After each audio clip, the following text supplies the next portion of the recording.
안녕하세요. 채널의 열혈 구독자입니다. 어느덧 구독하고 본 지도 2년이 흘렀네요. 제 이야기를 쓸까 말까 고민하다가 오늘은 용기 내서 제 이야기를 한번 써보려고 해요. 전 눈에 넣어도 아프지 않은 아들 둘이 있어요. 아주 멋지고 착한 아들들이죠. 첫째와 둘째가 나이 차이가 꽤 나기 때문에 둘째 아들은 저의 늦둥이 아들이에요. 남편을 만나 지금껏 고생 한번 안 하고 살 수 있었던 것이 남편 덕이라고 생각하며 하루하루 감사하게 살고 있었죠. 다행히 아들들은 어려서부터 한 번도 말썽 없이 잘 자라주었고요. 내 인생도 이렇게 순탄하게 흘러가는구나 라고 생각했을 즈음 첫째 아들이 결혼을 한다고 며느리를 데리고 왔어요. 그리고 그 며느리는 정말이지 첫눈에 제가 홀딱 반할 정도로 너무 마음에 들었어요. 얼마나 싹싹하고 예쁘던지 그때가 화나네요. 제가 결혼할 사람이에요. 그때 말씀드렸죠? 지금은 아이들 영어 가르친 일도 하고 있어요. 인사드려, 소미야. 안녕하세요, 어머님, 아버님. 전 윤소미라고 합니다. 잘 부탁드릴게요. 어머님 역시 인상이 너무 좋으세요. 준상 씨한테 말씀 많이 들었어요. 첫째 며느리로 인사를 온 아가씨는 얼마나 싹싹하고 예쁘던지 우리 아들과 참 잘 어울린다고 생각했죠. 캐나다에서 9년을 유학하고 돌아와 지금은 외국인 수사경찰을 하고 있는 며느리가 마음에 들었어요. 그날은 하하호호 얼마나 좋았는지 몰라요. 무뚝뚝한 남편도 첫째 며느리가 마음에 들었는지 그날은 호탕하게 잘도 웃고 말도 잘하더라고요. 그렇게 모든 가족들의 마음에 들었죠. 어머, 반가워요. 날 좋게 봐주다니 너무 고마운걸요. 우리 잘 지내봐요. 이제 종종 왔다 갔다 하면서 친해져야죠. 네, 어머님. 말씀 편하게 하세요. 어머, 이 음식도 맛있고 이것도 너무 맛있어요. 요리 솜씨도 어쩜 이리 좋으세요? 우리 엄마가 요리 솜씨 하나는 엄청 유명하지. 내가 말했잖아. 우리 엄마는 못하는 거 하나도 없다고. 너도 잘 배워놔. 어머, 배워놓기는? 요즘 세상에 누가 밥을 다 해먹니? 그냥 반찬 사 먹어, 알겠지? 소미 힘들게 하지 말고, 알겠어? 어머님, 감사합니다.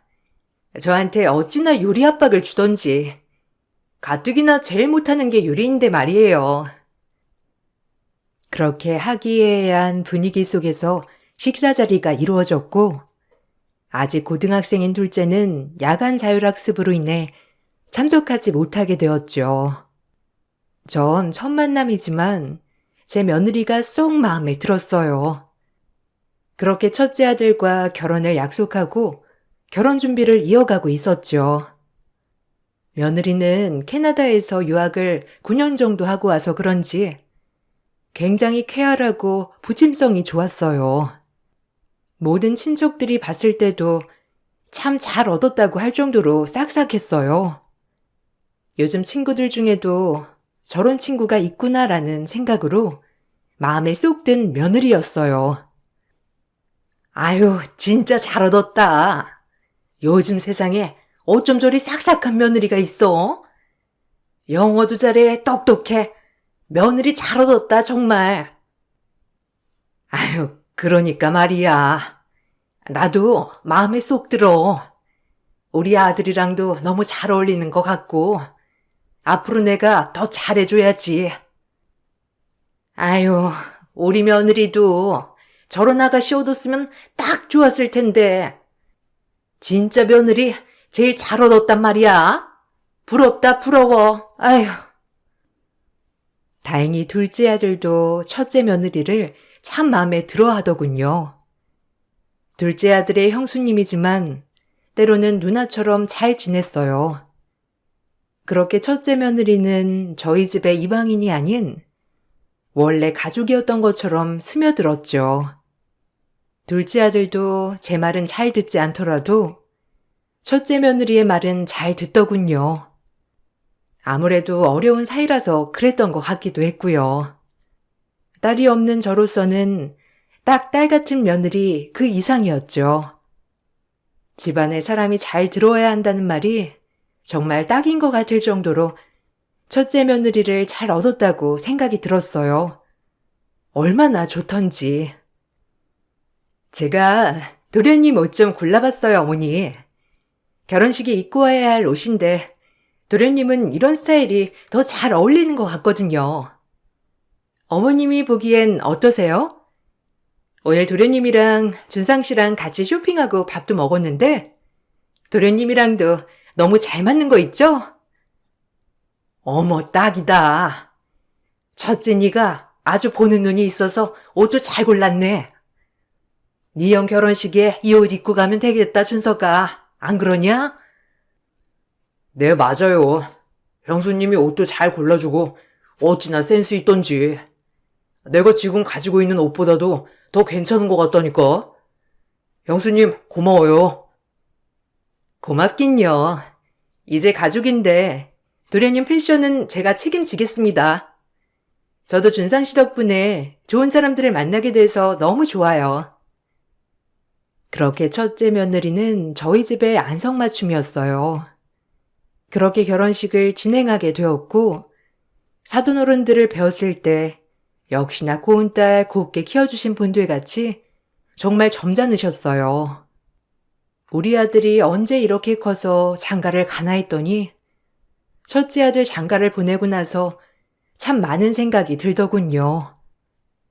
이제 둘째만 보내면 된다는 생각도 함께 말이죠. 너무 기쁜 날인데도 불구하고 그동안 우리 아들이 사고 한 번 안 치고 곱게 자라준 게 너무 고마워서 눈물도 났어요. 그렇게 기쁨의 결혼식이 끝나고 첫째 며느리가 드디어 온전한 저희의 식구가 되었어요. 애들 신혼집을 저희 집 근처로 얻어줬기 때문에 자주 볼 수 있었어요. 물론 제가 찾아간 건 아니고 첫째 며느리와 첫째 아들이 종종 집에 자주 놀러 왔거든요. 그리고 자연스레 첫째네는 아이를 갖게 되었고 결혼한 지 6년이 되어갔죠. 그때까지만 해도 전혀 아무런 이상도 없었어요. 하지만 문제는 둘째가 성인이 되면서부터 시작했습니다. 아니, 회식한다더니 왜 이렇게 늦게 들어오는 거야? 엄마가 걱정을 얼마나 했는데 엄마가 너 늦으면 뭐라고 하니? 그냥 언제쯤 오겠다고 말만 해주면 되는데 지금이 아침이야, 인서가. 아무리 네가 성인이라도 그렇지. 부모랑 같이 살면서 걱정시키고 싶어? 아, 그렇게 됐어요. 죄송해요. 필름이 끊겨서 연락을 놓쳤어요. 그래도 이렇게 잘 왔으니 됐잖아요. 걱정 놓으세요, 이제. 둘째 아들은 대학교를 졸업하고 회식이란 핑계로 매번 아침에 들어오거나 말도 없이 새벽에 집을 나가는 일이 잦아졌어요. 학창 시절에 한 번도 사고를 친 적이 없던 아들이었기에 성인이 되었지만 조금 불안한 것도 사실이었죠. 남들에게만 이런 일이 생길 줄 알았는데 막상 저에게 이런 일이 생기니 원래도 불안증이 심한 저로서는 더더욱 불안해지더군요. 이런 마음과 함께 둘째 아들을 그래도 믿었기에 조금은 덜 걱정하자라는 마인드도 있었어요. 하지만 둘째 아들은 점점 더 제가 알던 아들의 모습이 아닌 정말 딴 사람이 되어갔어요. 저에게 돈을 꾼다거나 자기 아빠에게 돈을 달라고 하거나 하는 일도 있었거든요. 점점 변해가는 아들의 모습을 지켜보는 것 또한 너무 힘들었죠. 단 한 번도 윽박을 지르거나 혼낸 적 없었지만 성인이 되어서는 늘 제가 잔소리를 입에 달고 살았거든요. 어찌나 제 자신이 싫던지. 아마 자식에게 화를 내본 부모들은 이 심정을 잘 알 거예요. 엄마, 저 돈 좀 꺼줄 수 있어요? 회사에서 급하게 돈을 빌렸는데 갚아야 해서 오늘까지 갚기로 했거든요. 뭐? 돈을? 아니, 네가 무슨 돈이 필요하다고 돈을 꺼? 너 월급은 어떡하고? 아니, 그게 얼만데 그래? 너 혹시 도박 같은 거 하니? 아니에요. 그냥 돈이 필요해서 그런 거라니까요. 300만 원만 꺼주세요. 네? 다음 달 월급 타면 갚을게요, 엄마. 너 진짜 무슨 일 없어? 안 그러던 애가 도대체 왜 이래 정말? 돈이야 꺼줄 수 있지만 어디다 돈을 썼는지 말을 해야 할 거 아니야. 다짜고짜 돈을 꺼달라는 둘째의 말에 당황을 했고 아무리 돈을 어디다 썼냐고 물어도 꿈쩍 않고 대답도 안 했죠. 전 아들에게 돈을 꺼주기 시작했어요. 처음엔 300으로 시작된 돈이 점점 400, 500이 되더라고요. 이대로 있을 순 없겠다 싶어 아들에게 도대체 돈을 어디다 썼냐고 꼬치꼬치 물어야겠다 생각을 했죠. 혹시라도 허튼 짓 하는 건 아닐까 하는 걱정이 앞섰기 때문이에요. 요즘 코인이다, 주식이다 하는 것들도 굉장히 접하기 쉬워졌고, 더더구나 혹시나 허튼 짓을 하는 건 아닌가 하는 마음이 제일 불안했어요.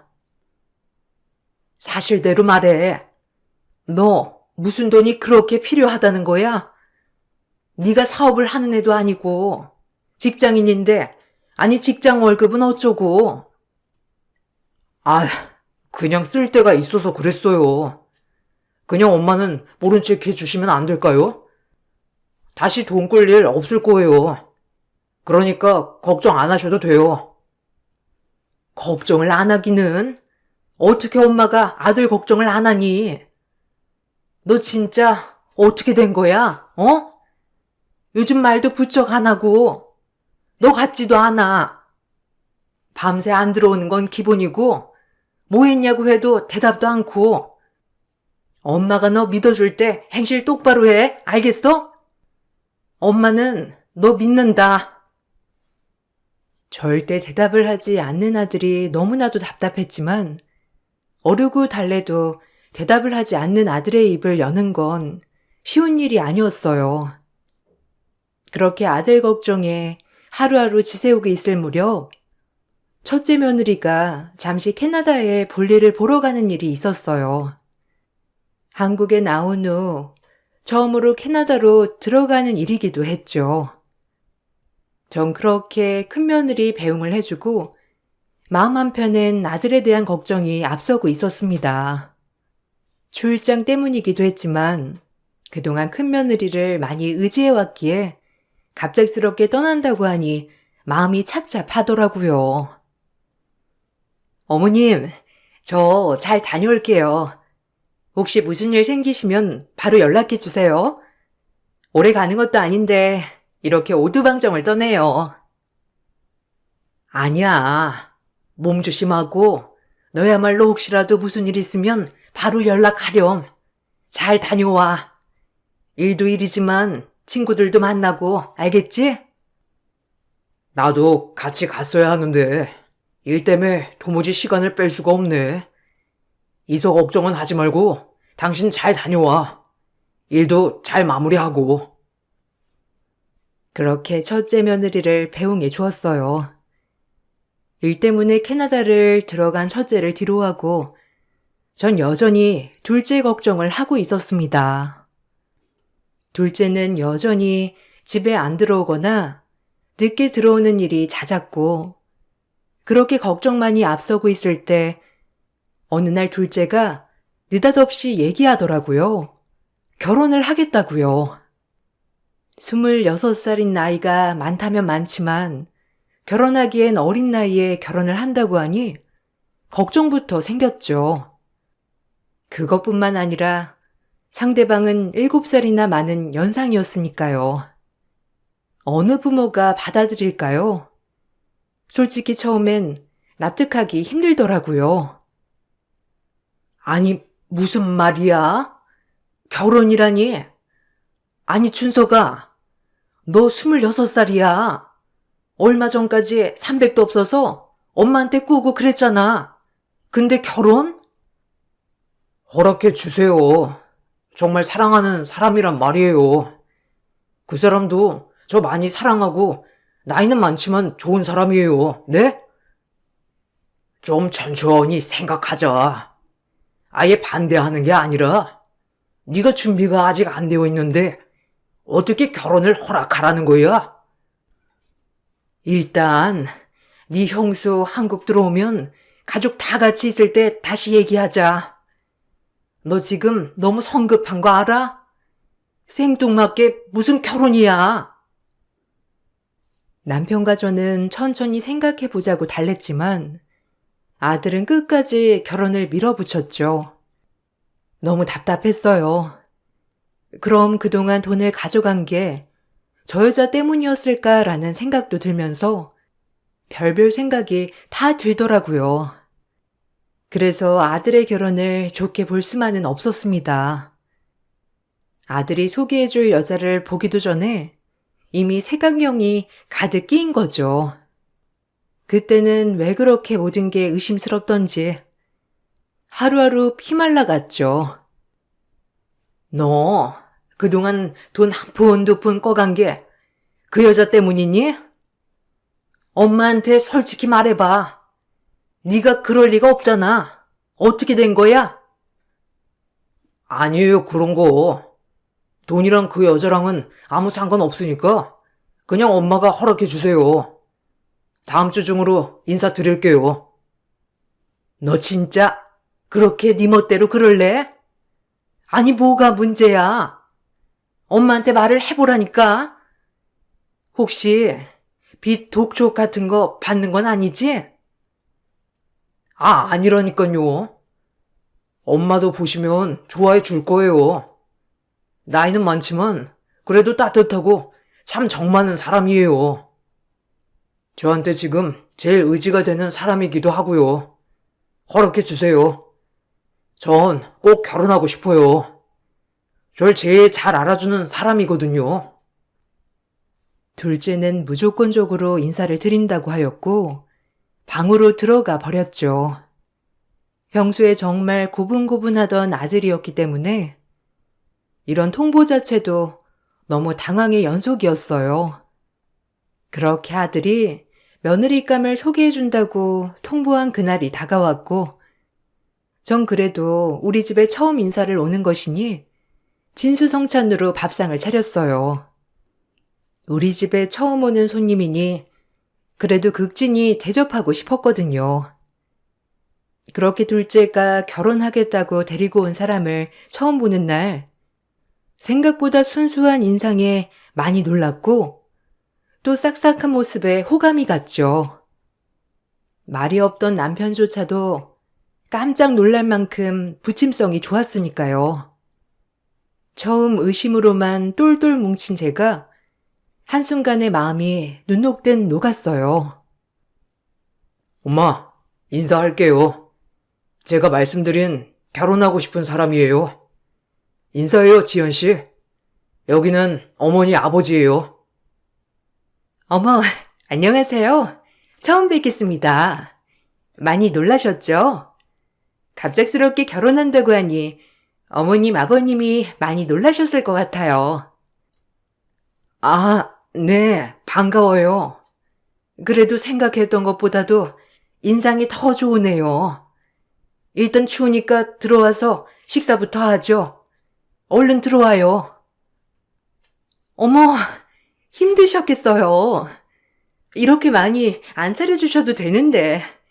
너무 잘 먹을게요, 어머님. 하나같이 다 맛있어요. 감사합니다. 아유, 차린 건 없는데 입에 맞다니 정말 다행이에요. 맛있게 먹어요. 잘 먹어주니까 좋네. 여기 잡채도 좀 먹어봐요. 이렇게 싹싹하게 말을 걸어오는데 제가 너무 색안경을 쓰고 보는 건가 싶을 정도로 싹싹한 처자였죠.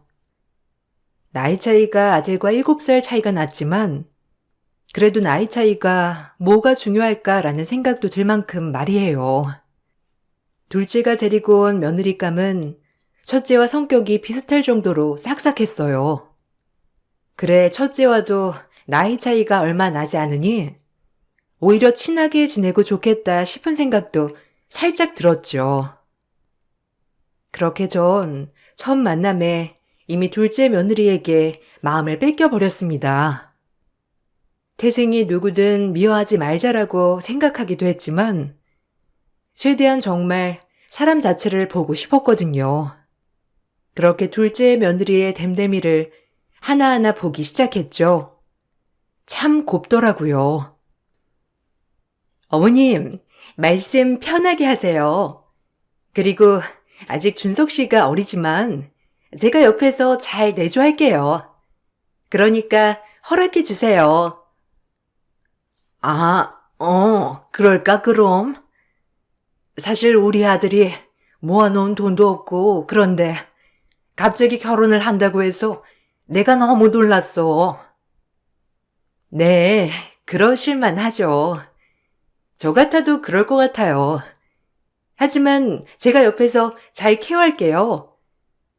어머님 이래봬도 사회생활 경험도 제가 더 많고 그러니까 걱정 놓으세요. 잘할게요.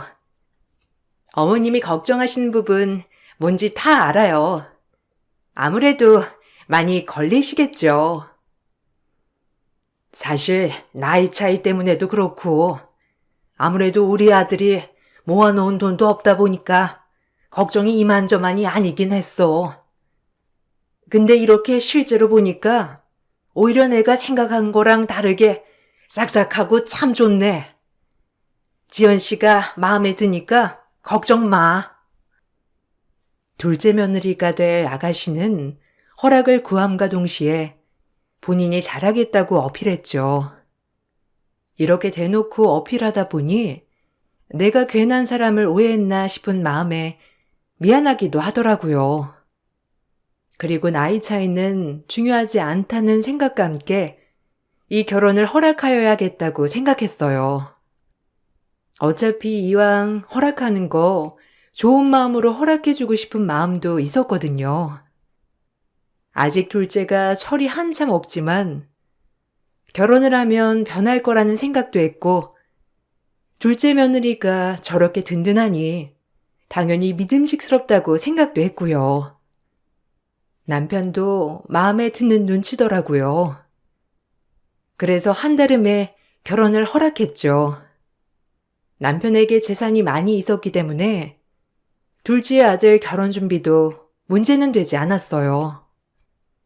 그렇게 결혼을 허락했어요. 둘째와 둘째 며느리가 좋아하는 모습을 보니 괜한 걱정을 했나 싶을 정도였죠. 아직 아들의 돈이 투명하게 어디로 쓰였는지 의심은 갔지만 둘째 며느리와는 상관없는 일일 거라고 생각하며 애써 부정했어요. 그리고 둘은 결혼을 준비했죠. 둘째 며느리가 나이가 있었기 때문에 결혼을 서두르더라고요. 전 큰 며느리도 한국에 있을 때 천천히 진행하고 싶었지만 뭐가 그리 급한지 날짜까지 잡아오고 하나하나 준비하고 있더라고요. 그 부분에 있어서 초치고 싶지 않아 아들이 하자는 대로 따랐고요. 너무 서두르는 거 아니니? 아무리 나이 차이가 있다지만 너희 형수 들어오기도 전인데 좀 천천히 하는 게 어때? 이왕 준비하는 거 쇳불도 당김에 빼야죠. 빨리 같이 살고 싶어서 그래요. 나이도 있고 언제까지 기다릴 순 없잖아. 그리고 형수가 들어와도 뭐 반대할 것도 아니고 무슨 상관이에요? 그냥 저랑 지연이 믿어주세요, 엄마가. 엄마도 보셨으니까 알잖아요. 그건 그렇지만, 모르겠다. 그래, 네가 어련히 알아서 해야지. 지연이는 결혼 준비할 돈은 좀 모았다니? 나보단 좀 있지. 근데 어차피 우리도 결혼 준비하는데 문제는 없잖아요. 내가 돈이 어디 있는 것도 아니고. 약간 뻔뻔한 둘째의 태도에 황당했지만 어려서 한 번도 속 썩인 적 없는 나들 참 커서 가지가지로 속 썩인다고만 생각했어요. 그리고 내 아들을 믿기 때문에 결혼을 준비해주는 돈이 하나도 아깝지 않았죠. 오히려 하나라도 더 해주고 싶은 마음이었으니까요. 그렇게 상견례가 진행이 먼저 되었고 사돈어른들도 나쁘지 않았지만 며느리 될 아이와 사돈어른들이 묘하게 닮지도 않고 굉장히 남 같다고 생각했어요. 말도 별로 없으시고 딸에 대해 아는 것도 별로 없는 느낌이었거든요. 그냥 알아서 잘 컸구나 라고 생각했고 오히려 우리 집에 시집 오면 사랑을 듬뿍 주어야겠다고만 생각했어요. 외롭게 하고 싶지 않았거든요. 상견례를 마치고 나니 이번엔 아들이 혼인신고를 먼저 하겠다고 하는 바람에 이번엔 정말 화가 났습니다. 아무리 엄마를 무시해도 그렇지 모든 걸 다 자기 멋대로만 하려고 하는 것 같았거든요. 전 아들에게 정말 처음으로 그렇게 화내본 적이 처음이었던 것 같아요. 상견례도 했으니까 우리 혼인신고 먼저 할게요, 엄마. 어떻게 생각하세요? 요즘엔 혼인신고들도 먼저 하고 그런다는데. 지연이 생각이니? 네 생각이니? 뭐 하나 다 통보하는구나. 그러면서 엄마 돈으로 장가 가고 싶어? 네가 그렇게 혼자 통보할 거면 너 알아서 장가 가지. 왜 엄마한테 다 해달라고 하면서 뭐든 통보하는 건데? 내가 네 뒤치다거리 하는 사람이야? 아유, 진짜. 아니, 그게 아니고 어차피 할 거니까 미리 한다는 거죠. 엄마 왜 이렇게 화를 내세요? 이게 뭐라고? 엄마 너무 예민하신 거 아니에요? 무작정 빨리빨리 서두르는 통에 너무 속상했어요. 그러다 보니 저조차도 처음엔 좋게 생각했던 부분들이 점점 나쁜 쪽으로 생각이 들기도 했죠. 착한 우리 아들이 정말 며느리 때문에 저렇게 된 걸까 하는 마음도 들었으니까요. 하지만 그런 마음이 들었을 때 다시 고쳐먹기도 했었죠. 우리 아들도 똑같기 때문이라고 생각하면서요. 그리고 그들은 기어이 혼인신고를 먼저 했어요. 정말 못마땅했지만 남편 또한 성인이니 그냥 알아서 하게 내버려 두라고 하더군요. 그렇게 그냥 두었습니다. 그리고 결혼식을 얼마 앞두고 큰며느리가 캐나다에서 귀국을 하게 되는 날이었어요. 큰며느리와 수다를 떨 생각에 얼마나 기뻤는지 아침부터 신이 나 있었죠. 역시나 큰며느리는 귀국을 하자마자 저희 집으로 왔고요. 전 이런저런 얘기를 했어요. 아니, 도련님, 아니 이제 서방님이라고 불러야 하죠? 언제 이렇게 커서 장가를 간다니 신기하네요, 정말. 아유, 그러게 말이야. 만년 고등학생인 줄 알았지? 그래도 결혼식 하기 전에 너 귀국해서 정말 다행이다. 일은 잘 해결됐니? 네, 그럼요. 저도 동서되는 분 굉장히 궁금한데. 어머님, 사진 없어요? 우리 서방님 홀딱 빠지게 한 분이 누굴까? 첫째 며느리가 사진이 궁금하다기에 전 사진을 보여줬어요. 그나마 상견례에 찍은 사진을 말이에요. 첫째 며느리는 둘째 며느리가 나온 사진을 한참 들여다보더니 경악을 금치 못했어요. 그러고는 저보고 이 이름이 맞냐고 물어보더라고요. 전 처음 들어보는 이름에 아니라고 말을 했죠. 그랬더니 첫째가 해준 말은 아주 놀라웠습니다. 얼른 서방님을 집으로 불러드리라고 했으니까요. 어머니, 혹시 이 여자 이름이 김채린 아닌가요? 아, 어떻게 이 여자가 지금 당장 서방님 불러야 해요. 아니, 임지연이라고 하던데 왜 아는 사람이니? 잘못 본 거 아니야? 넌 뭐 아는 애니? 하긴 둘째랑 7살 차이 나니까 아마 너랑 나이가 비슷할 거다. 왜 그러는 건데 불안하게? 혹시 뭐 아는 사이거나 그런 거야? 아니면 네가 잘 알아? 세상에 이런 일이. 서방님 즉시 떼어놓으세요. 당장요. 이 여자 정가 8범 사기꾼이에요, 어머니. 아, 진짜 기막혀. 뭐? 정가 8범? 아니, 그런 애가 어떻게 우리 아들이랑... 아니, 아우 머리야. 아니, 어떻게 된 거야? 이게 도대체... 그럴 리가. 첫째 며느리가 해준 얘기는 아주 놀라웠어요. 그 여자는 정가 8범의 사기꾼이었고 원래 본명은 김채린이었죠. 경찰인 저희 며느리가 잘 알더라고요. 해외 쪽에서도 사기를 많이 저질러서 저희 며느리가 잘 알더라고요. 지금은 소재 파악 중이라던데 그런 전과자가 우리 아들을 홀려놨다고 생각하니 기가 막힐 노릇이었습니다. 전 얼른 아들에게 전화를 걸었죠. 하지만 도통 전화가 되지 않았어요. 얼마나 심장이 쫄리던지. 전 며느리의 도움으로 아들의 위치를 추적해 갔어요. 그리고 아들을 찾았죠. 정말 기가 막히더군요.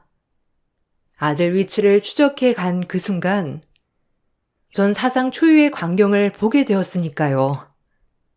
정말 믿기지가 않더라고요. 저희 아들은 비닐하우스에서 돈놀이 관리직을 하고 있더군요. 얼마나 어이가 없던지 제가 등장하자 아들은 사색이 되었죠. 그리고 오히려 저를 반기는 눈빛도 있었어요.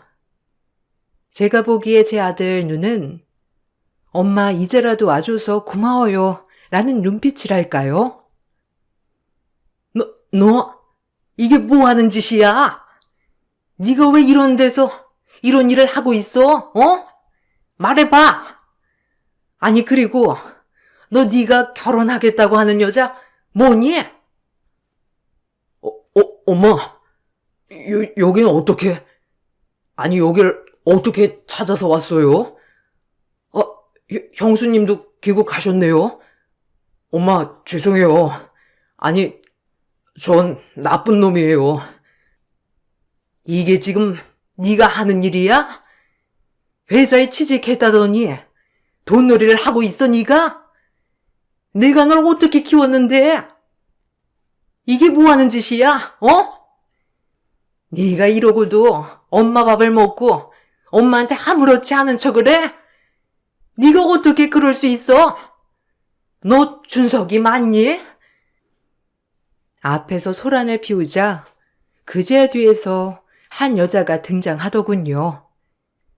그 여자는 다름 아닌 저에게 인사를 놓은 둘째 며느리였습니다.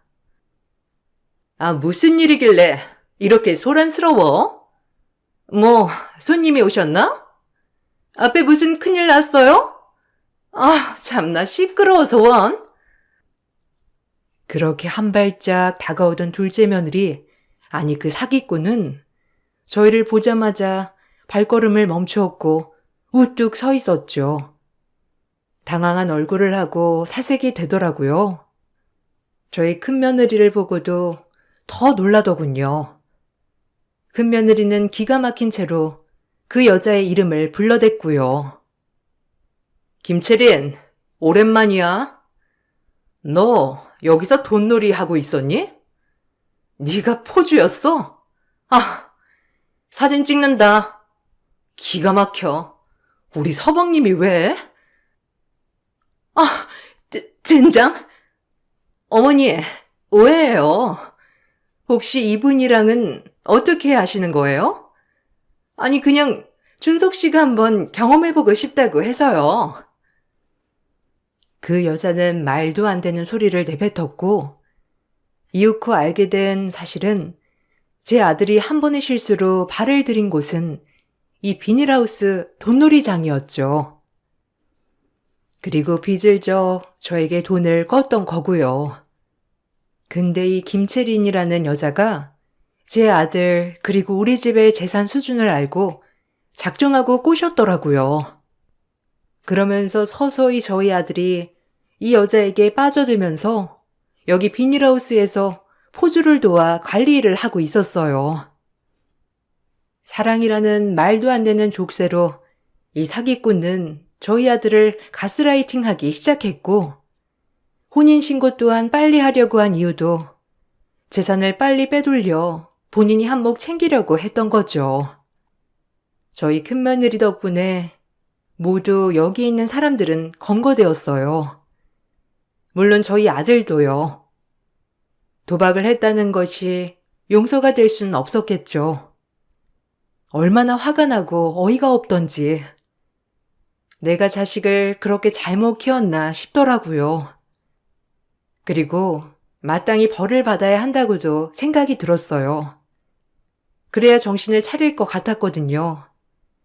법의 심판을 제대로 받아야 하는 게 맞는 거고요. 네가 어떻게 그래, 엄마한테? 아니 그래, 누굴 탓하겠니? 너도 똑같은 자식이겠지. 남의 자식을 탓할 게 아니라 너도 문제였던 거야. 엄마는 정말 믿고 싶지도 않다.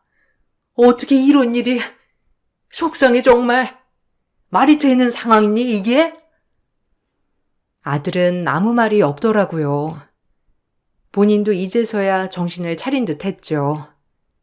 그 전과자가 진술하기를 순진하고 집에 돈 많은 저희 아들, 집 땅을 해먹고 끝내려고 했다고 하더라고요. 그런 줄도 모르고 순진한 우리 아들은 그 여자를 사랑했죠.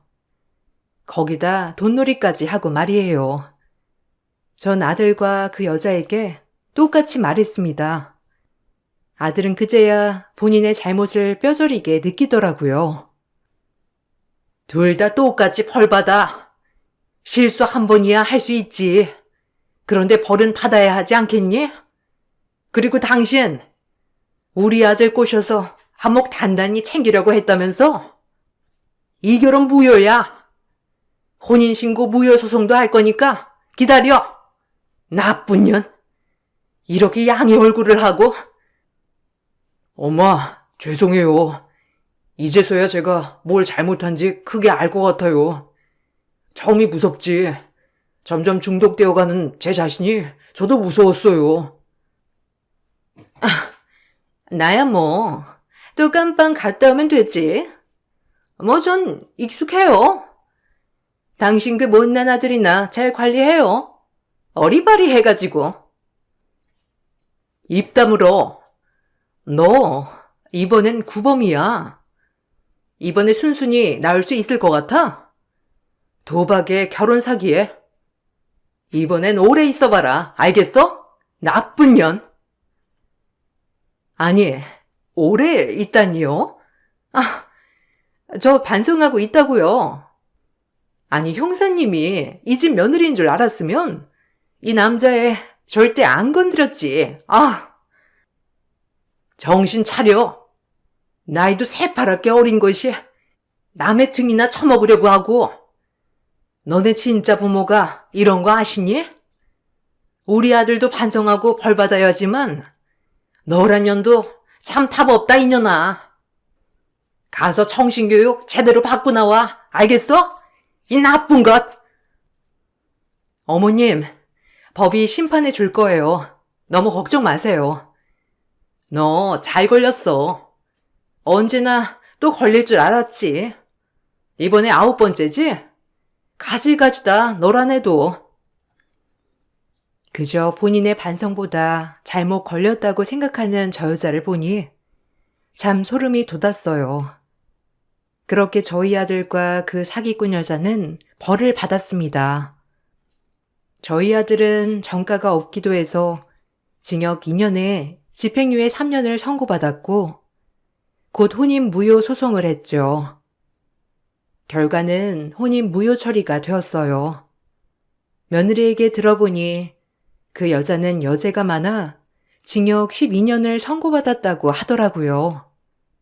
사기꾼을 저희 며느리로 드릴 뻔했던 아찔한 순간이었죠. 아들에게도 죄가 없는 건 아니지만 지금은 정신과 치료 중에 있어요. 오히려 정말 지금은 정신을 차려 착실하게 물류창고에서 일을 하고 있고요. 저희 집에 재산을 노려 한몫 크게 뜯어먹으려고 했던 그 여자가 너무 괘씸하기도 하지만 아들에게도 귀한 밑거름이 되었다고 생각해요. 그리고 큰며느리에게 얼마나 고맙던지. 아마 큰며느리 아니었으면 지금쯤 우리 아들은 더한 나쁜 짓과 그 여자에게 돈을 엄청 뜯겼을 걸 생각하니 참 얼마나 아찔하던지. 남편은 그 일이 있은 후 아들을 받아들이지 못했지만 저의 노력으로 아들을 용서했어요. 아들도 본인의 잘못이 어떤 잘못인지 꽤나 크게 반성을 했고요. 지금 밤낮으로 일하는 모습이 아마 그 반성의 결과라고 생각해요. 아들도 빠져나오고 싶었지만 절대 빠져나오지 못했다는 그곳. 여러분, 정말 중독은 무서운 거더라고요. 이렇게 저의 가까운 사람의 일이 되어보니 뼈저리게 느꼈답니다. 절대 돈놀이에 손대지 마세요. 바로 옆에서 지켜보니 참 못할 짓이더라고요. 전 그래도 지금 아들을 잘 믿어보려 하고 살고 있어요. 그리고 혹시라도 또다시 잘못을 한다면 가차없이 벌을 줄 거고요. 지금은 시간이 많이 지났지만 아직도 그때 생각만 하면 참 아찔하답니다. 여러분들도 꼭 경계하시고 행복한 하루 보내세요. 안녕하세요.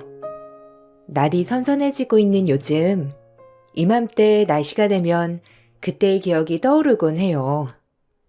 일찍이 남편을 만나 결혼을 했고 자상한 남편, 친절한 시어머니와 행복한 나날을 보내고 있었어요. 모든 게 완벽했던 삶이었지만 저에겐 딱 한 가지 고민, 아이가 생기지 않았다는 거예요.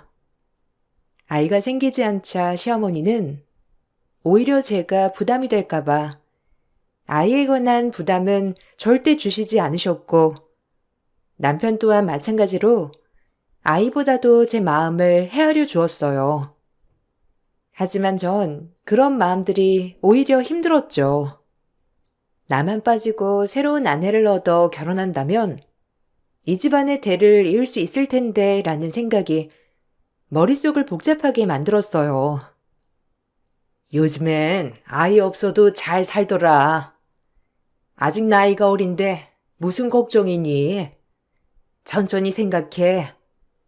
우리가 괜찮다니까 뭘 그리 부담을 가져. 있으면 좋은 건데 없으면 어떡하겠니? 혹시라도 우리 때문에 빨리 가져야 한다고 생각하면 절대 그런 걱정은 넣어두렴. 그래, 엄마 말이 맞아. 아이는 무슨? 우리가 어떻게 지내는 게 더 중요하지. 그러니까 너무 걱정 말고 마음 편하게 가져. 어머님도 그렇고 이도 외동인데 얼른 손주 안겨드리고 싶어요. 저도 워낙 아이들을 좋아하기도 하니깐요. 우린 상관없는데 자기가 그것 때문에 부담 가질까봐 그러지. 엄마도 많이 걱정하셔. 그러니까 너무 조급해 하지 마. 그래. 세아가 네 나이가 몇인데 아이 때문에 조급해. 괜찮으니까 마음 천천히 가져. 우리 걱정이라면 접어두고 요즘에는 딩크인지 뭔지 애 없어도 행복하게 잘만 살더라. 우리 때야 뭐 애는 다 있다곤 하지만 너희 때는 또 달라. 행복한 게 최고야. 정말 좋으신 분을 시어머니로 맞이했기 때문에 시어머니는 아이에 대한 부담은 아예 주시지 않으셨어요. 저 역시도 그런 시어머니에게 감사한 마음과 함께 죄송스러운 마음이 교차했지만 시간이 흘러도 전 아이가 생기지 않았고 결국 병원에선 불임 판정을 받았습니다. 임신 확률이 0.2%로 거의 불가능하다는 판정을 받았던 거예요. 마음이 안 좋게도 원하는 사람에겐 생기지도 않고 원하지 않는 사람한텐 턱턱 잘도 생기고 참 모든 게 원망스러웠어요. 어쩌나 싶었지만 제가 할 수 있는 건 없었고 난임이 아니고 거의 불임에 가까웠기 때문에 시험관이나 인공수정은 시도조차 할 생각을 못했어요. 뭐 어때? 괜찮아. 애 없이 살면 되지. 지금처럼 이렇게 둘이 오손도손 살자. 인력으로 안 되는 걸 어떻게 해? 난 괜찮아. 오히려 당신이 걱정이다. 아이를 그렇게 좋아하는데 내 걱정은 정말 하지 마. 나 아이 별로 안 좋아하는 거 당신도 알잖아. 뭐가 괜찮아. 당신도 아이 좋아하면서 괜히 안 좋아한 척해. 정말 미안해. 왜 하필 나 같은 여자를 만나가지고 평생 아이 없이 살아야 할지도 모르잖아. 어머님한텐 어떻고. 당신이 원한다면 이혼해 줄게. 아이 잘 낳는 사람 만나서 당신 아이 낳고 행복하게 살아. 그게 내가 해줄 수 있는 선물이야. 나중에 당신 후회하면서 슬퍼하는 거 정말 보기 싫어. 뭐? 무슨 말을 그렇게 해? 내가 아이 때문에 당신이랑 결혼한 줄 알아? 난 당신만 있으면 아이 필요 없어. 그러니 그런 말 마. 그리고 아이 생각했으면 진작에 낳자고 했겠지. 뭐 애 보고 살아가나? 와이프 보고 살아가는 거지. 그러니까 그런 말 하지 마. 지금이야 괜찮겠지. 그런데 나이 들어서도 그럴까? 아마 두고두고 당신 후회할 거야. 당신 원망 안 할 테니 솔직히 말해줘. 당신이 날 떠난다고 해도 난 원망하지 않을 거야. 이게 다 내 업보인걸. 그러니까 미안해하지 말고 그냥 말해줘도 괜찮아. 임신이 안 되는 몸으로 살아가기가 두렵더라고요. 나 하나쯤이야 괜찮겠지만 여러모로 남편과 어머님께 민폐를 끼치는 것 같아서 정말 얼굴을 들기가 힘들었어요. 하지만 정말 감사하게도 시어머니는 일반적인 시어머니가 아니었어요. 정말 따뜻하고 기품이 넘치는 분이었으며 오히려 임신이 힘들어 상처를 받은 저에게 본인이 더욱더 위로를 해주시며 용기를 북돋아 주셨죠. 이런 분을 시어머니로 맞이했다는 게 오히려 저에겐 정말 큰 복이었습니다. 오히려 친정 엄마보다도 저를 아껴주시고 늘 챙겨주시는 분이었거든요. 그래서 더더욱 기쁘게 해드리고 싶은 마음이 앞서 있었기 때문에 죄송한 마음이 많이 들었던 것 같아요. 원래 사람 사는 게 그런 거다. 원하면 되지도 않고 딱 포기를 했을 때 된다는 말이 있잖아. 아이가 없으면 어떻고 있으면 어때? 우리는 너한테 그런 부담 주기 싫으니까 그냥 흘러가는 대로 살아보자. 정아이가 그렇게 좋으면 보육원 같은 데 가서 봉사해보는 게 어때? 꼭 낳아야만 자식이냐? 거기엔 엄마 손길이 필요한 애들도 참 많잖아. 네가 거기 가서 봉사하는 게 어때? 어머님, 감사해요. 이런 말씀 해주시기 쉽지 않은데 몸둘 바를 모르겠어요. 보육원 봉사 생각해 볼게요. 좋은 아이디어 같아요. 그래. 나도 젊어서는 그런 데 많이 다녔는데 이제 나이 들고 장사도 바빠지고 하니까 통신경을 못 썼어. 혹시 원한다면 내가 예전에 갔던 보육원 알려줄게. 필요하면 얘기해. 사랑스럽고 착한 아기들이 얼마나 많은지 자체 힐링이라니까. 감사합니다. 어머님이 저 애써 부담 주시지 않으려고 하는 거 알아요. 제가 참 어머님한테 어떻게 해드려야 할지. 그냥 너 건강하고 우리 아들이랑 행복하게 산다면 그게 효도야. 아이 낳아서 효도할 생각 말고 그냥 지금처럼 웃으며 살자. 시어머니는 아이를 좋아하는 제게 보육원 봉사를 해보면 어떻겠냐고 제안을 하였고, 저 역시 참 좋은 생각 같은 느낌이 들었어요. 어머님이 하신 말씀대로 낳아야만 자식이 아니라 키우는 정도 무시하지 못한다는 생각이 들었거든요. 그렇게 마음을 추스르고 어머님이 알려주신 보육원에 도착하여 봉사를 시작했습니다. 아이를 꼭 낳고 싶다고 생각했었는데 보육원 봉사를 하면 할수록 정말 키우는 정도 무시하지 못하겠더라고요. 엄마 손길이 필요한 아이들이 얼마나 많고 저 오기를 기다리는 친구들도 어찌나 많은지 갈 때마다 정말 많은 것을 배우고 오는 하루하루였어요. 그러던 중 한 아이를 알게 되었고 마음 깊숙이 끌림이 오더라고요. 이래서 입양을 하나 싶게 한 아이에게 유독 눈길이 갔어요. 저를 잘 따랐고 오히려 그 모습 때문에 안쓰러웠어요. 저 아이는 참 혼자서만 있네요. 나이도 꽤 있는 것 같은데 아무래도 입양 문의는 어린아이들 위주로만 올 때가 많죠? 네, 그렇죠. 보통 아기 때부터 키우고 싶어하는 사람들이 많아서 입양은 어리면 어릴수록 더 잘 돼요. 저 친구는 이미 초등학교 4학년이기 때문에 입양 문의가 거의 없어요. 그리고 또래 친구들이랑도 잘 못 어울려서 걱정이 되는 친구기도 하고요. 엄청 어릴 때 버려진 게 아니라 조금 큰 다음에 버려진 거기 때문에 아이가 많이 힘들 거예요. 기억 때문에요. 아, 저 친구랑 면담 좀 해보고 싶은데 혹시 자리 좀 만들어 주실 수 있을까요? 뭔가 계속 눈길이 가네요. 아마 은주가 되게 좋아할 거예요. 안 그래도 봉사장님이 오셔서 이런저런 것도 만들어 주시고 애들이랑 놀아주시니까 은주도 봉사자님을 많이 기다리는 눈치더라고요. 아마 봉사자님이 대화 신청해줬다는 걸 알면 뛸 듯이 기뻐할걸요.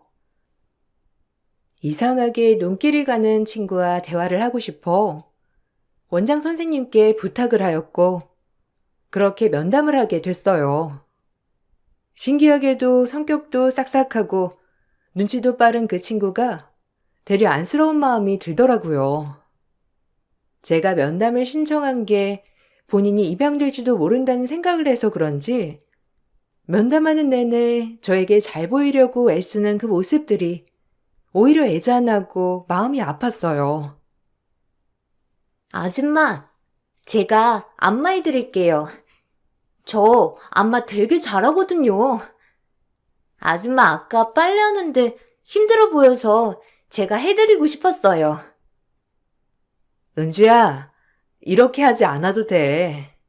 아줌마는 그냥 은주랑 얘기하고 싶어서 온 거야. 그러니까 너무 신경 쓰지 말고 우리 대화하자. 정말요? 전 아줌마한테 안마해드리면서 아줌마 쉬게 해드리고 싶은데. 그래야 아줌마가 기분이 좋아지실 거잖아요. 난 이렇게 은주랑 얘기하는 것만으로도 기분이 좋은데? 은주 공부도 잘하고 똑똑하다고 원장쌤이 그러더라. 네, 저 맨날 100점 맞고요. 또 제 방 청소도 엄청 잘해요. 애들은 이불도 안 개고 그러는데 전 맨날 일어나자마자 이불 개고 원장 엄마 도와주려고 하거든요. 원장 엄마가 밥 차리시면 제가 수저도 놓고 반찬도 나르고 그래요. 제가 아줌마 집에 가도 이렇게 도와드릴 수 있는데 아마 아줌마 하나도 안 힘들게 제가 알아서 척척 할걸요? 그럼 아줌마도 편하시겠다. 저희 집에 가고 싶은 건지 본인의 자랑을 늘어놓는 모습을 보니 왜인지 눈물이 왈칵 쏟아졌어요. 이 조그마한 아이가 사랑이 그립고 가족이 얼마나 갖고 싶었으면 이렇게 내가 조그마한 관심을 주는 것에 온 정성을 다 쏟을까 하면서 말이죠. 그 면담으로 인해 은주와 전 특별한 사이가 되었습니다. 마음 같아선 당장 집으로 데려오고 싶었지만 남편이 조금 시간을 두고 고민해보자고 했기 때문에 오히려 자주 만나면서 시간을 가졌어요. 남편에겐 생각할 시간이 많이 필요했거든요. 그리고 전 특별하게 은주를 후원하기 시작했고 입양은 하지 않았어도 은주에게 특별한 마음을 주고 있었던 거죠. 어머, 은주가 참 좋아하겠어요. 하긴 꼭 입양을 해야 답인가요? 이렇게 지속적으로 관심 가져주시고 후원해주시는 것도 은주한텐 정말 큰 힘이 될 거예요. 애가 눈치도 빠르고 그래서 봉사자님 안 오는 날엔 혹시나 본인이 뭘 잘못했는지 물어보거든요. 어머, 가끔 일이 바빠서 못 오는 건데. 아휴, 또 그 얘기 들으니까 마음이 안 좋네요. 그래도 원장 선생님이 은주를 잘 챙겨주시니까 너무 감사해요. 저도 이렇게 지속적으로 누군가를 후원하고 마음으로 딸로 생각하니까 참 기분이 묘하고 좋더라고요. 제가 더 감사하죠. 이렇게 남한테 이러는 게 쉬운 게 아닌데 정말 좋은 마음씨를 가지고 계시는 거예요. 감사해요. 그렇게 길고 긴 후원이 시작되었어요. 입양만 하지 않았지 사실 전 은주를 딸처럼 생각하고 있었고 은주도 절 엄마처럼 생각했죠. 참 착하고 바르게 자랐다고 생각했던 제게 어느 날 생각지도 못한 모습을 발견했어요. 사춘기라 그럴 거라는 마음도 있었지만 그 모습을 보니 내가 알던 은주가 맞나 혼란스럽더라고요. 그리고 그날 처음으로 은주에게 화를 냈어요. 야, 돈 가져오라고. 완전 그지 같은 게? 내가 시키는 거 안 하네? 너, 나 누군지 몰라? 나 너 같은 애랑 차원이 달라. 지속적으로 후원해주는 엄마도 있고, 너같이 그냥 생 고아랑은 다르단다. 원장 엄마가 준 용돈, 넌 필요 없잖아. 얼른 가져와. 싫어. 내가 왜 그래야 하는데? 그리고 너도 용돈 받았잖아. 그 돈으로 해야지. 왜 남한테 달라고 해? 그러지 마. 나쁜 거야. 나쁘댄다. 네가 당해봐야 정신 차리지? 너같이 말 안 통하는 애들은 쓴맛을 봐야 돼. 그래야 말을 제깍제깍 알아듣지. 너랑 나랑 부모님 없는 건 똑같은데 네가 뭐가 잘났다고 이렇게 행동하는지 전혀 모르겠네. 돈은 못 주니까 그렇게 알아. 그럼 쓴맛 좀 봐야겠네. 너 같은 생고아랑은 나랑 차원이 달라. 난 후원해주는 엄마도 있고 너랑 출발부터가 다르다고. 제 눈을 비빌 만큼 정말 충격이었어요. 보육원 뒷골목에서 제가 딸아이라고 생각하는 아이와 보육원 친구가 실랑이를 벌이고 있는 모습이었거든요. 아니, 실랑이가 아니라 은주가 거의 겁을 주며 몰아붙이고 있더라고요. 전 그 모습을 보고 소리를 쳤어요. 은주가 정말 제 딸인 것처럼 느껴졌고, 이 모습은 바로잡아야 한다고 생각이 들었기 때문에 저도 모르게 화부터 내게 되었죠. 지금 이게 다 뭐 하는 거야? 은주, 너 네가 한번 말해봐. 아줌마가 본 게 진짜 맞는 거야? 같은 친구한테 지금 막말하고 겁주고 돈 뺏고 내가 생각하는 은주가 맞아? 아님 아줌마가 널 잘못 본 거니? 당장 친구한테 사과해. 네가 한 행동 잘못된 거야. 아줌마. 아니, 그게 아니라, 얘가 먼저 저 놀리고 괴롭혔단 말이에요. 잘못했어요. 저도 모르게 화나서 그만. 뭘 내가 너를 놀려? 아줌마, 얘 맨날 그래요. 아줌마가 자기 후원해준다고, 우리 보고 그지 같다고 하고, 맨날 욕하고 괴롭히려고 하고, 그리고 원장쌤이 주신 용돈 자기도 받았으면서 맨날 애들한테 달라고 하고, 안 주면 이렇게 막 머리 잡아당기고, 아줌마가 혼내줘요. 야, 내가 언제 그랬어? 네가 먼저 나한테 욕했잖아. 아줌마 눈에 들어서 입양 가고 싶어 한다고 네가 먼저 막말했잖아. 친구가 그렇게 말하면 욕해도 되는 거야? 정말 아줌마 실망했어. 당장 사과해. 아줌마가 다 들었어. 정말 실망이야. 아줌마, 잘못했어요. 친구야, 미안해. 내가 잘못했어. 다신 안 그럴게. 용서해줘. 아줌마도 저 용서해주세요. 그게 혼을 내고 나니 마음이 안 좋았지만 제가 받은 충격이 너무 컸던지라 혼을 심하게 냈던 것 같아요. 아무래도 딸이라고 거의 생각을 했기 때문에 잘못된 행동을 했을 때 바로 잡아줘야 할 것 같았거든요. 그날 호되게 혼을 내고 많은 생각이 들었어요. 내가 후원을 해주고 이 친구를 밀어주는 것이 오히려 이 친구에게 독이 되었나 싶은 생각이 들었어요. 본인은 특별하고 다른 친구들은 하찮게 대한다는 게 제 상식상 이해가 가지 않았거든요. 그날 일이 있고 아이가 제 눈치를 많이 보는 것 같았어요. 아줌마, 그때 죄송했어요. 그 친구가 먼저 괴롭혀도 절대 그러지 말았어야 했는데, 제가 생각이 짧았어요. 그래, 은주야. 아줌마 정말 실망했어. 친구끼리 사이좋게 지내야지. 누가 더 낫고 떨어지고 그런 게 뭐가 중요해? 아줌마도 그날 너무 소리쳐서 미안해. 은주가 착하고 따뜻하게 자랐으면 좋겠는 게 아줌마 마음이야. 그러니까 은주가 명심해줬으면 좋겠어. 그날 일은 그렇게 해프닝으로 넘어갔고 전 계속해서 아이를 후원했어요. 이미 마음속으로 딸이나 다름없다고 생각했기 때문에 그런 일이 있었어도 제 마음은 변하지 않았죠. 충분히 어린 나이이기도 했고 제 말을 잘 알아들었을 거라고 생각했거든요.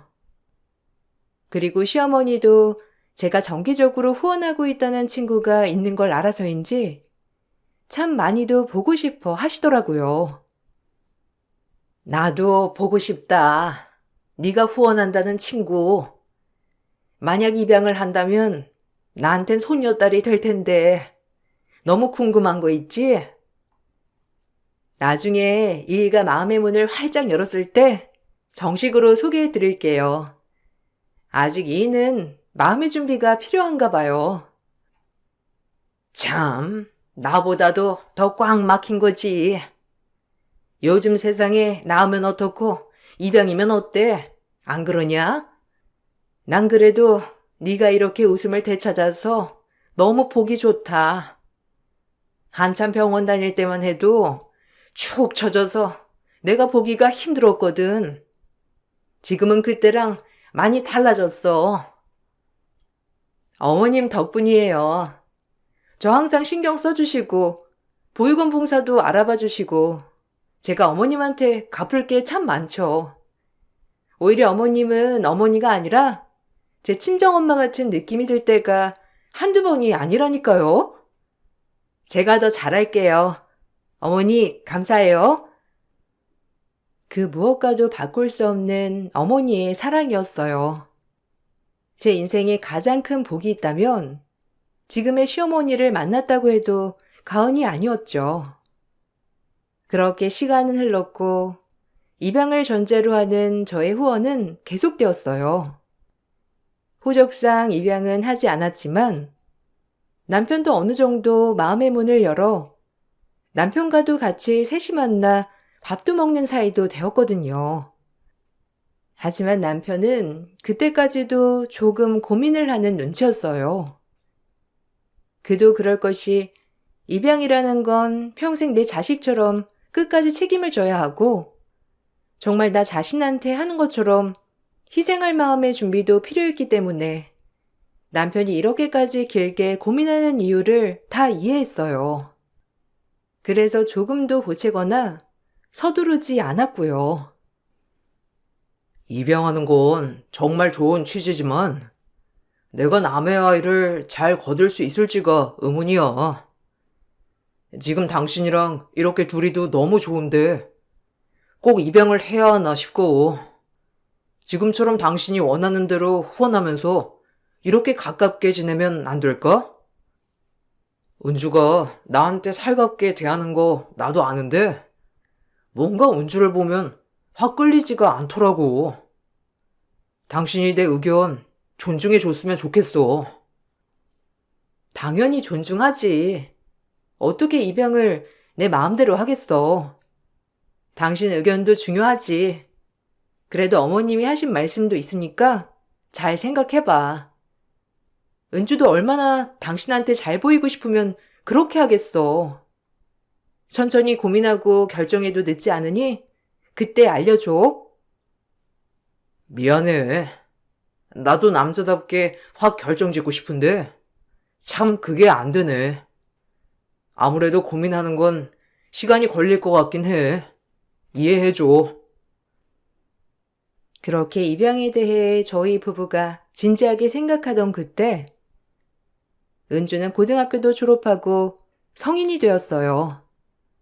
모두 다 제가 후원해주는 돈으로 학교도 다녔고 같이 살지만 않을 뿐이지 정말 제 딸임이 틀림없었습니다. 제 남편이 그래도 나름 좀 유명한 볼트 회사를 하고 있었기 때문에 은주는 대학교 졸업 후 저희 남편 회사에 취직하기로 되어 있었죠. 그리고 그쯤 저희는 성인 입양을 고려하고 있었어요. 어렸을 때부터 장기적으로 후원했던 친구이기도 하고 지금도 딸같이 생각했었기 때문이에요. 그리고 대쪽같이 생각만 하던 남편도 시어머니의 설득으로 마음의 문을 많이 열어 정말 은주가 저희의 딸이 되는 것이 코앞에 다가왔어요. 전 곧 새 식구가 오손도손 행복하게 지낼 생각에 마음이 많이 들떠있던 나날이었고요. 어미가 허튼 짓 할 애도 아니고 그렇게 오래도록 후원을 해왔는데 입양이 뭐가 어때서 그리 망설여? 나도 괜찮다니까. 나도 우리 운지라는 애 실물 좀 보고 싶다. 내 소녀딸이 될 수도 있는데 너무 궁금하지 뭐야. 너도 얼른 마음에 결정하고 받아들여. 아, 저도 알죠. 애는 착하고 싹싹한데 뭔가 안 끌린단 말이에요. 그래도 이렇게까지 컸으니까 또 그 아이한테 부모가 돼주고 싶기도 하고 잘 모르겠어요. 이게 하루아침에 결정할 수 있는 문제도 아니고 조금만 더 생각해 볼게요. 이제 졸업하면 당신 회사에서도 일할 건데 우리가 자식이 있어 뭐가 있어? 은주가 잘 배워서 나중에 운영해도 좋잖아. 애가 얼마나 똑똑한데. 어머님한테도 얼른 소개해드리고 싶어. 은주도 내심 할머니가 어떤 분일지 궁금해 하거든.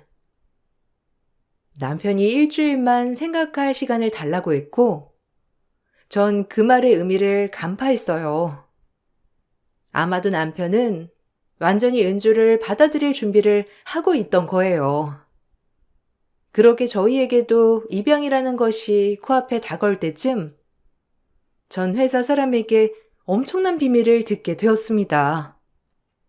회사 사람 얘기에 너무 충격을 받고 어떻게 해야 하나 고민을 하고 있을 때 시어머니가 운영하는 설렁탕집에 주방 이모가 그만둔다고 했어요. 손이 한참 모자란 것을 알기 때문에 제가 그날은 가서 도와드린다고 했었죠. 천천히 집 청소를 하고 어머님 가게로 향했는데 시모 설렁탕집에서 웬 여자가 시모를 넘어뜨려 소금 한 바가지를 붓고 있는 것이 아니겠어요? 할머니, 이걸 10,000원을 쳐받아? 저 세상 일찍 가실래?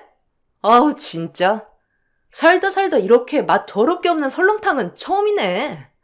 나 돈 못 내. 그리고 간 좀 똑바로 맞추란 말이야. 할머니가 정신 못 차리니 내가 소금이라도 부어야지 않겠어? 소금 좀 팍팍 아끼지 말고 쳐. 뭐 이런 것이? 당신 지금 손님이라고 나한테 갑질하는 거야? 당신 부모가 당신을 이따위로 가르쳤어? 새파랗게 어른 것이 어디 가게에 와서 행패야? 돈 내기 싫으면 곱게 얘기를 하면 될 것을. 어른한테 이 소금이 얼마나 비싼 건데. 전 실랑 일을 하고 있는 어머니와 여자를 보자마자 급히 뛰어들어가 여자의 얼굴을 봤고 그 모습을 보자마자 여자의 뺨을 이성을 잃고 여러 번 날렸습니다.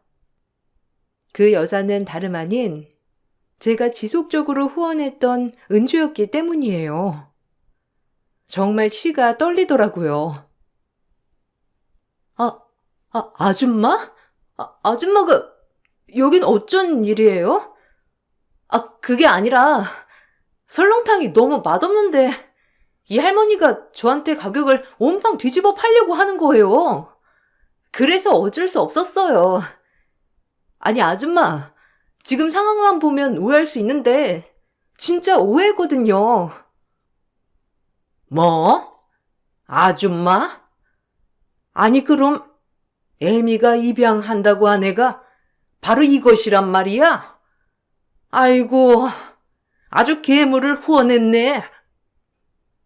그때부터 싹을 알아봤어야 했는데 몇 년 전 그 뒷골목에서 네가 네 친구 괴롭혔을 때 애초에 넌 이런 싹이었지? 그때는 사춘기다 뭐다 내가 합리화를 많이 했어. 당연히 내가 본 게 맞을 거라고 생각했는데 넌 그럴 리 없다고 생각했는데 노인 공경할 줄 모르고 이러는 꼴이 참 우습다. 됐어. 이제 너랑 나랑 인연은 끝이야. 어디 와서 행패야 이게? 아주 근본부터가 나쁜 것. 아니에요. 오해요 아줌마. 진짜 이 할머니가 정말 저한테 먼저 그랬다니까요. 그리고 아줌마, 이제 와서 끝이라뇨? 저 졸업하고 취직까지 시켜주기로 했잖아요. 그런데 끝이라니. 전 엄마라고 생각했는데 어쩜 이래요? 한 번만 생각해줘요. 어디서 거짓말을? 지가 뭐라도 되는 것처럼 어미가 너 입양한데도 내가 반대할 거야 이거사. 이 못된 것 같으니라고. 전 그날 아이에 대해 모든 걸 알아버렸어요. 그리고 그날뿐만 아니라 어느 정도 성인이 되어 보육원을 나와 생활하는 아이들의 말에 따르면 어려서부터 본인밖에 모르고 절 등에 업고 친구들을 계속해서 업신여겼다고 했고, 아이가 공부도 잘하고 하니 선생님들은 그냥 쉬쉬했던 거예요. 그리고 늘 입버릇처럼 이런 얘기를 하고 다녔다고 했습니다. 어찌나 소름이 돋던지 몰라요. 난 그 아줌마한테 입양돼서 회사도 물려받을 예정이야. 그 아줌마만 애가 없거든. 그럼 내가 가서 물려받는 거지? 그 집 자식이 나 말고 또 있겠어? 그러니까 내가 지금 여기 보육원에 있다고? 너희랑 같은 종족으로 보진 말란 말이야. 알겠니? 이제 그 집 아저씨만 구워 삶으면 내 인생은 지금이랑 정말 달라지게 된다고. 지금도 너희 같은 애들이랑은 다르지만. 애초에 모든 걸 계획했다는 것 자체가 소름이 돋고 제가 알던 은주가 맞나 싶더라고요. 그리고 그날 회사 사람에게 들은 얘기로는 은주가 남편이 없을 때 회사에 와서 본인이 이 회사를 접수할 거라며 회계팀에 직접 가서 얘기를 했다고 해요. 그리고 만만한 남자 직원에게 꼬리를 치면서 회계장부를 달라고 했다고 하더군요. 그 남자가 처음엔 은주의 꼬심에 넘어가 데이트도 몇 번 했는데 은주의 말이 회사가 본인께 되면 저희와는 손절을 한다고 했어요.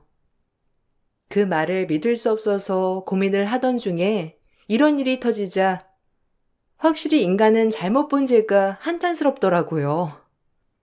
전 그 즉시 모든 후원을 다 끊었습니다.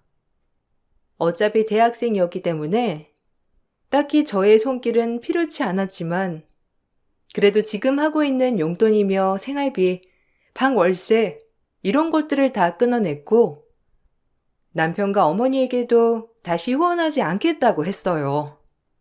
하지만 어찌나 애가 끈질긴지 하루가 멀다 하고 찾아왔죠. 아마 회사 때문에 찾아오는 듯 싶었는데 그렇게 목표가 확실하니 소름 돋게도 아무것도 보지 않고 저한테 매달리는 거였겠죠. 아줌마, 아니, 엄마라고 부를게요. 정말 잘못했어요. 할머니 가게인 줄도 모르고 한 번만 용서해주면 안 될까요? 제가 그래도 아줌마 자식이나 마찬가지인데 어떻게 저한테 이렇게 대할 수가 있어요? 저 아줌마 회사에도 취직시켜 준다고 하셨잖아요. 날 이용하려고 한 거니? 애초에 너한텐 엄마가 필요하다기보다 너를 끊임없이 지원해줄 인간이 필요했던 거지.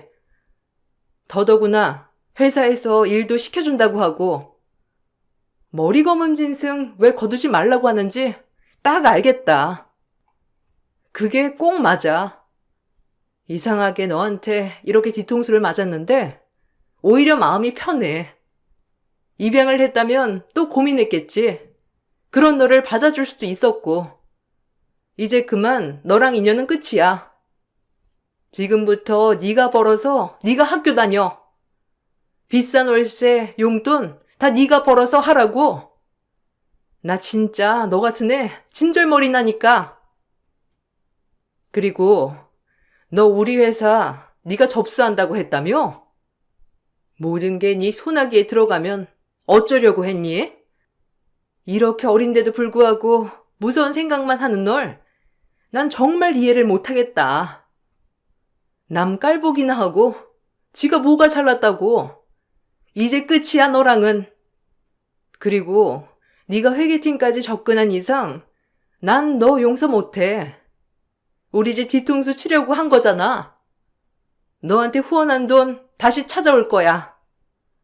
넌 독하니 아마 그 돈도 어떻게 벌어서 갚겠지. 내가 왜 이런 네 모습을 몰랐을까? 추악하고 악독한 것 같으니라고. 다신 찾지 마.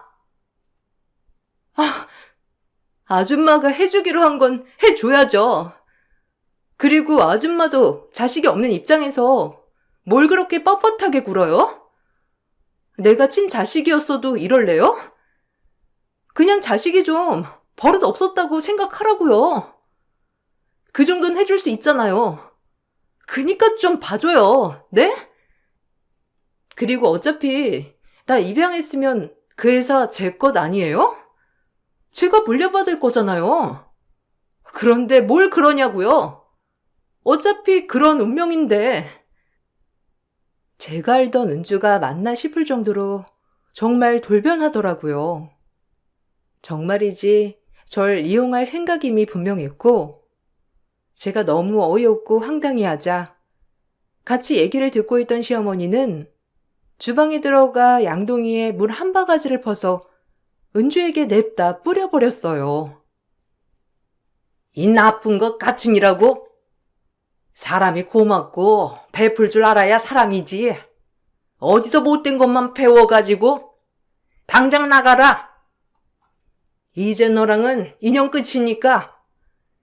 내가 저런 애 손녀로 맞이할 뻔했다니. 아주 지독하기 짝이 없어. 이 표독스러운 것.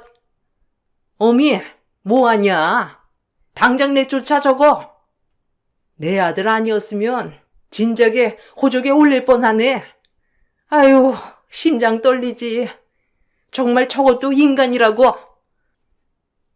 어머, 이 할머니가 뭐 하는 거야? 아니, 아줌마, 가만 보고 있을 거예요? 나 은주예요. 아줌마가 애지중지 생각하는 은주라고요. 주제파악 못하네. 당장 나가. 네가 나 이용한 거 못 참아. 후원금 반환 소송 들어갈 거니까 그리 알아. 그동안 편하게 살았지? 다른 애들 깔보고 무시하고. 내가 제일 싫어하는 인간 중에 하나가 너였다니. 눈 가리고 아웅 잘하는구나 참. 어미가 못하니 내가 해야겠다. 넌 좀 혼나야 돼. 오늘 같은 날 나한테 먼지나게 당해봐라. 마대자루가 어딨어? 일로 와 너. 시어머니는 그날 은주의 머리털을 다 뽑아놓을 기세로 달려들었고, 은주는 그날 먼지나도록 혼났답니다. 전 그렇게 은주에게 후원금 반환 소송을 걸었고, 은주는 본인이 뭘 잘못했냐며 되려 따지고 들었어요. 전 그런 모습도 참 무섭더군요. 회사를 차지하고 걷어준 은혜에 뒤통수 칠 생각만 하지 않았다면 손절로 끝날 일이었지만 도저히 용서가 되지 않아 제가 내린 결론이었어요. 시어머니도 어떻게 저런 무서운 애가 존재하냐고 그러면서 노발대발 난리가 났었습니다. 후원금 반환 소송이 계속되었고 결국 은주는 저에게 조금이라도 돈을 토해내야 했어요. 마음 같아선 전액을 받고 싶었지만 저 역시 사람을 잘못 봤었기 때문에 제가 감수해낼 운명이었죠.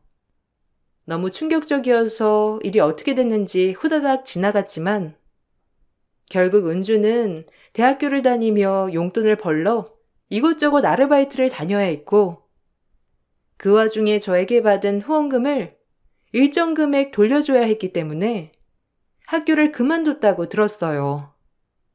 어렸을 때부터 잘못된 심지가 박힌 아이의 최후라고나 할까요? 제가 사람을 잘못 본 거에 대해 시어머니와 남편에게 정말 미안했지만 그들은 또다시 저에게 괜찮다고 말해 주었답니다. 그러니 인생이지. 많이 배웠다고 생각해라. 그래도 그 애가 우리 손녀가 되지 않아서 정말 다행이야. 어미, 고생했어. 어쩐지 찝찝했어. 자꾸 입양을 하기 싫더라니까. 참나. 회사 직원까지 꼬셔가지고 회사를 차지하려고 하더니 독한 것. 난 이번 일로 진짜 많이 배웠어. 우리 셋 말고는 믿을 사람 없다는 거. 내가 더 잘할게. 고마워요. 이렇게 따뜻하게 말해줘서. 지금은 시간이 많이 흘러 그때 일을 웃으며 얘기할 수 있지만 그때 사람에게 받은 상처, 정말 제일 아픈 상처라고 생각했어요. 여러분들은 쉽사리 아무나 믿지 않으시길 바랄게요. 경각심을 잃지 않고 살아가야 한답니다. 저도 그것이 교훈이 되어 지금은 손해보지 않고 살아가고 있거든요. 이 글을 쓰면서 한 번 더 경각심을 가지게 되네요. 쌀쌀한 요즘 감기 들기 딱 좋으니 감기 조심하시고 이만 글을 마칠게요. 감사합니다.